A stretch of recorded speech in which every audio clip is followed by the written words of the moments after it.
So guys எல்லாத்துக்கும் வணக்கம். இன்னைக்கான வீடியோவில் நம்ம ஹர்திக் பாண்டியாவோட லேட்டஸ்ட் ட்ரேட் அப்டேட் பற்றி தான் இந்த வீடியோ ஃபுல்லாக நம்ம பார்க்க போகிறோம்.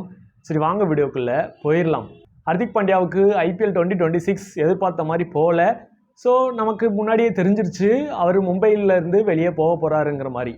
இனிஷியலாக சிஎஸ்கே இன்ட்ரெஸ்டடாக இருக்க மாதிரி தெரிஞ்சு, ஏன் நேற்று வரைக்குமே ராஜஸ்தான் ராயல்ஸ் வந்து ரொம்பவே ஆர்வமாக இருந்தாங்க.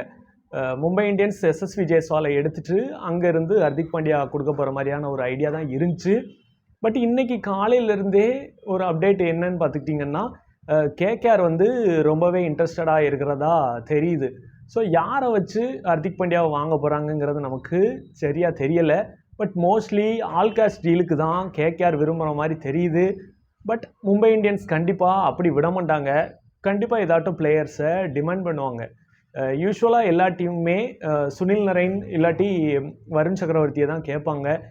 ரீசெண்டாக ரிஷப் பண்ட் மேலே கூட கொல்கத்தா இன்ட்ரெஸ்டடாக இருந்ததாகவும் ஒரு ஸ்பின்னரை அவங்க கேட்டதாகவும் தெரிஞ்சு, ஸோ அவங்க கொடுக்கல அப்படிங்கிறதுனால டெல்லிட்ட போயிட்டு ரிஷப் பண்ட்டை கொடுத்துட்டு குல்தீப் யாதவை வாங்கிட்டாங்க.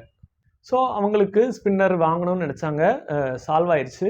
இந்த சைடு மும்பை இந்தியன்ஸை பொறுத்த வரைக்கும் கேம் கிரீன் மேலே அவங்க கொஞ்சம் இன்ட்ரெஸ்ட் இருந்த மாதிரி தெரியுது. நீங்கள் பார்த்துக்கிட்டிங்க அப்படின்னா மினி ஆக்ஷனுக்கு முன்னாடியே என்ன தான் மும்பை இந்தியன்ஸ் பர்ஸ் ரொம்ப கம்மியாக இருந்தாலும் ஃபஸ்ட்டு பிட்டை கேம் கிரீனுக்கு போட்டது வந்து மும்பை இந்தியன்ஸ் தான். அது கம்ப்ளீட் ஆனதுக்கப்புறம் கூட மேனேஜ்மெண்ட் சைட்லேருந்து சொல்லியிருந்தாங்க, நாங்கள் கேம் கிரீன் எப்போ ஆக்ஷனில் வந்தாலுமே நாங்கள் அவர் மேலே இன்ட்ரெஸ்ட் ஷோ பண்ணுவோங்கிற மாதிரியான ஒரு வார்த்தையை அவர் சொல்லியிருந்தார். ஸோ மேபி சான்சஸ் என்னன்னு பார்த்துக்கிட்டிங்கன்னா, கேம் கிரீன் வந்து KKRக்கு போகிறதுக்கும் KKR ஹர்திக் பாண்டியாவை எடுக்கிறதுக்குமே நல்ல சான்சஸ் இருக்க மாதிரி தான் தெரியுது. ஹர்திக் பாண்டியா KKRக்கு வரும் பட்சத்தில் அந்த ஆண்ட்ரே ரசல் ஸ்பாட்டை கம்ப்ளீட் பண்ணுறதுக்கு ஒரு நல்ல பிளேயராக ஹர்திக் பாண்டியா இருப்பார். இன்ஃபேக்ட் அவர் ஒரு இந்தியன் பிளேயர் கூட, ஒரு நல்ல கேப்டன்சி ஆப்ஷனாகவும் தெரிகிறாரு. ஸோ இது எல்லாத்தையுமே கொல்கத்தா பார்ப்பாங்க. யூஸ்வலாக KKRோட ஓனர் SRK எப்போவுமே இந்த மாதிரி விஷயத்துலலாம் மோஸ்ட்லி இன்வால்வ் ஆக மாட்டார். பட் ரீசெண்டாக வர அப்டேட் படி பார்த்தோம் அப்படின்னா, ஹர்திக் பாண்டியாவை எப்படியாச்சும் KKRல எடுக்கணுங்கிற மாதிரியான ஒரு இன்டென்ட்டில் தான் அவர் இருக்கிறதாகவும் நிறைய வெப்சைட்ஸ்லேயும் சொல்கிறாங்க. ஸோ ஓனர் சைடில் இருந்துமே பாண்டியாவுக்கு ஹெவி டிமாண்ட் வைக்கப்படுது. மோஸ்ட்லி கேம் கிரீனை வச்சு தான் ட்ரேட் பண்ணுவாங்கங்கிற மாதிரி தெரியுது. அப்படி பண்ணாங்க அப்படின்னா உண்மையிலேயே டீம் நல்ல ஸ்ட்ராங்காக இருக்கும். சப்போஸ் ஒரு ஸ்பின்னரையோ அப்படி இல்லை அப்படின்னா ரிங்கு சிங்கையோ கொடுக்கும் பட்சத்தில் KKRக்கு கொஞ்சம் மைனஸ் தான். கேம் கிரீனை பொறுத்த வரைக்கும் ஃப்ரான்ச்சைஸோட அந்தளவுக்கு பெரிய அட்டாச்மெண்ட் கிடையாது.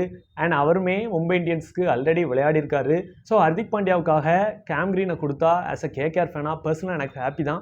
ஆஸ் அ கிரிக்கெட் ஃபேனாக உங்களோட தாட்ஸ் அண்ட் ஒப்பீனியன்ஸ் என்னங்கிறத மறக்காமல் கீழே ஷேர் பண்ணுங்கள். ஸோ நேற்று வரைக்குமே ஹர்திக் பாண்டியாவுக்காக SSV ஜெய்ஸ்வாலை ட்ரேட் பண்ணுறதா பேசிகிட்டு இருந்த ட்ரேட் டாக்ஸ் இப்போ எப்படி போகுது அப்படின்னா, சூரியகுமார் யாதவை ராஜஸ்தான் ராயல்ஸ்கிட்ட கொடுத்துட்டு அங்கேருந்து ஜெய்ஸ்வாலை வாங்குற மாதிரியும் ஒரு அப்டேட் வந்துட்டுருக்கு. ஸோ கிட்டத்தட்ட இந்த Hardik Pandya trade mostly finalize ஆயிருங்கிற மாதிரி தான் சொல்கிறாங்க. ஏன் ஈவன் நீங்கள் இந்த வீடியோ பார்க்குறப்ப கூட ஃபைனலைஸ் ஆயிருந்துருக்கலாம். சப்போஸ் அப்படி ஆயிருந்துச்சு அப்படின்னா மறக்காமல் நீங்கள் கீழே கமெண்ட் செக்ஷனில் கமெண்ட் பண்ணிடுங்க. KKR ஃபேன்ஸாக கண்டிப்பாக ஹர்திக் பாண்டியா டீமுக்கு வந்தால் ஹாப்பியாக தான் இருப்பாங்க. பட் மும்பை இந்தியன்ஸ் ஃபேன் பெர்ஸ்பெக்டிவில் பார்த்தோம் அப்படின்னா கேம் கிரீன் அவங்க டீமுக்கு வர்றது பர்சனலாக அவங்களுக்கு ஹாப்பி தானாங்கிறதையும் மறக்காமல் கீழே ஷேர் பண்ணிடுங்க. ஒரு நேரம் வீடியோ பார்த்ததுக்கு நன்றி. தேங்க்ஸ் ஃபார் வாட்சிங். இன்னொரு வீடியோவில் சந்திப்போம். நன்றி, வணக்கம், பை.